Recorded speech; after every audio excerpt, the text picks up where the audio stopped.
Assalamualaikum warahmatullahi wabarakatuh. Alhamdulillahirabbil alamin. Wassalatu wassalamu asrafil anbiya'i wa mursalin Sayyidina Muhammadin wa ala alihi wa sahbihi ajmain. Rabbi israh li sadri wa yassir li amri wahlul 'uqdatam min lisani yafqahul qawli. Amma ba'd. Jamaah yang dirahmati Allah, pertama-tama marilah kita memanjatkan syukur kita kepada Allah Subhanahu wa Ta'ala yang telah memberikan kenikmatan kepada kita semua. Sebuah kenikmatan yang tanpa nikmatnya kita tidak bisa merasakan atau bertemu di bulan yang suci ini.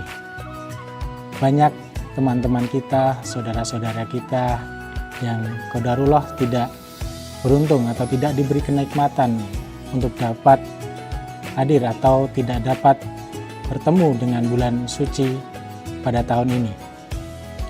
Tahun lalu mungkin kita masih bersama mereka, tapi tahun ini mereka tidak lagi bersama kita. Salah satu bentuk kenikmatan kita, bentuk bersyukur kita atas kenikmatan yang diberikan oleh Allah Subhanahu wa Ta'ala, yaitu dengan melaksanakan apa yang menjadi perintahnya.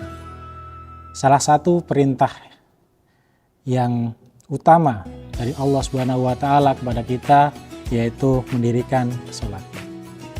Jamaah yang dirahmati Allah, pada kesempatan kali ini saya akan memberikan sebuah beberapa amalan tentang sholat.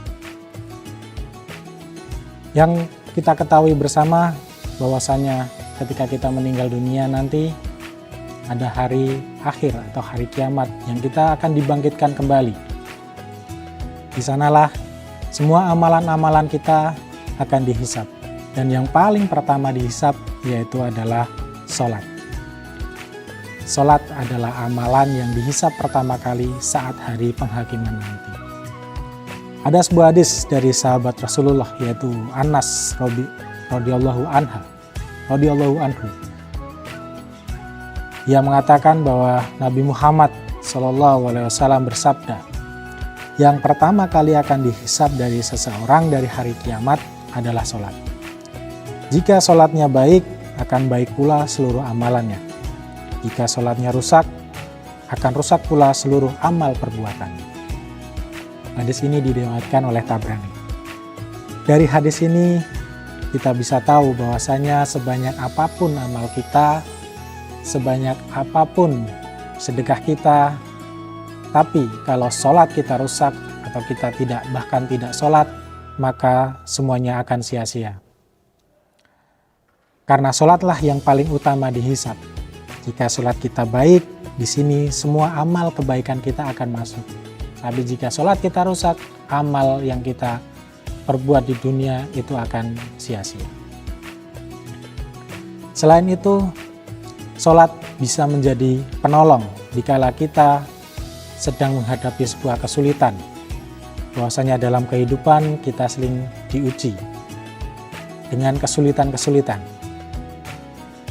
Seperti pada ayat Al-Quran, surah Al-Baqarah ayat 45 yang berbunyi, A'udzubillahi minasyaitonirrajim, wasta'inu bis-sabri was-shalah, wa innaha lakabiratun illa 'alal khashi'in.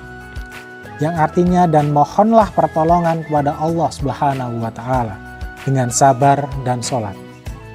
Dan sholat itu sungguh berat kecuali bagi orang-orang yang khusyuk. Dalam surat ini dikatakan bahwasanya jika kita mengalami kesulitan, kita diminta untuk bersabar dan mendirikan sholat. Dan sholat itu akan terasa berat kepada mereka yang hanya sekedar sholat, dalam artian hanya menggugurkan kewajibannya saja. Tidak khusyuk dalam sholat, itu membuat sholat itu menjadi berat.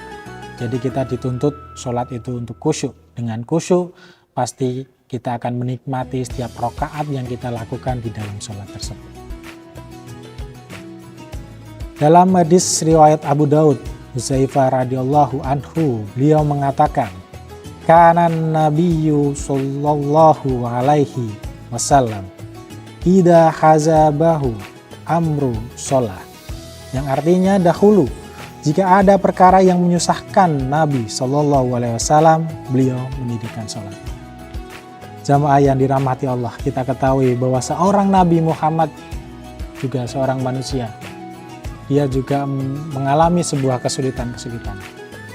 Ketika Rasulullah menghadapi kesulitan, apa yang ia lakukan?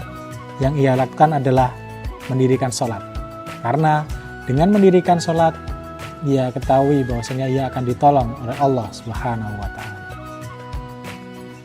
Kemudian sholat juga menghindarkan kita dari perbuatan keji yang mungkar. Kita ketahui semuanya bahwa perbuatan tersebut harus kita hindari karena perbuatan tersebut dibenci oleh Allah Subhanahu wa Ta'ala. Berdasarkan ayat Al-Quran surat Al-Ankabut ayat 45 yang berbunyi, A'udzubillahi minasyaitonirrajim, Utuma uhiya ilaika minal kitabi wa aqimis sholah, innas sholat tanha anil fasya'i wal munkar, walasrikullahi akbar, wallahu ya'lamu ma tashna'un. Yang artinya, bacalah kitab Al-Quran yang telah diwahyukan kepadamu Muhammad, dan laksanakanlah sholat. Sesungguhnya sholat itu mencegah dari perbuatan keji dan mungkar. Dan ketahuilah, mengingat Allah dalam sholat itu lebih besar keutamaannya daripada yang lain. Allah mengetahui apa yang kamu kerjakan. Dari surah ini kita diperintahkan untuk mengingat Allah di dalam sholat. Jadi setiap sholat kita tidak terburu-buru. Setiap rakaat kita harus mengingat Allah. Karena itu keutamaan dari ibadah yang lainnya. Kemudian sholat itu adalah ibadah yang dijuluki sebagai tiang agama. Hal ini sebagaimana dengan hadis tentang sholat.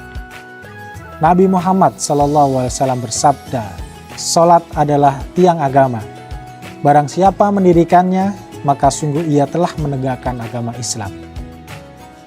Dan barang siapa meninggalkannya, maka sungguh ia telah merobohkan agama Islam itu. Kita ketahui bahwasanya kita menganalogikan dari sebuah gedung atau sebuah bangunan. Bangunan tanpa tembok akan tetap bisa berdiri. Bangunan tanpa atap tetap bisa berdiri. Namun coba bayangkan, bila mana bangunan tanpa tiang, tidak ada yang menyangga, pasti ia tidak akan bisa berdiri kokoh. Apalagi tiang yang tidak kokoh pun akan terkena gempa sedikit atau terkena angin sedikit, bangunan itu akan roboh. Itulah analogi dari sholat. Dalam sebuah agama, bila mana agama kita akan menjadi kuat, tiang-tiangnya harus kuat. Tiang-tiang inilah adalah sholat 5 waktu.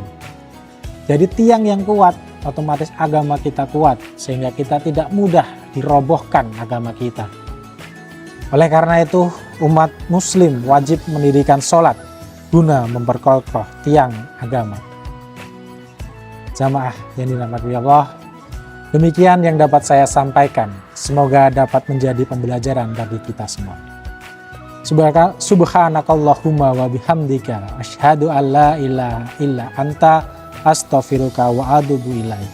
Bila fi sabili haq fastabiqul khairat. Wassalamualaikum warahmatullahi wabarakatuh.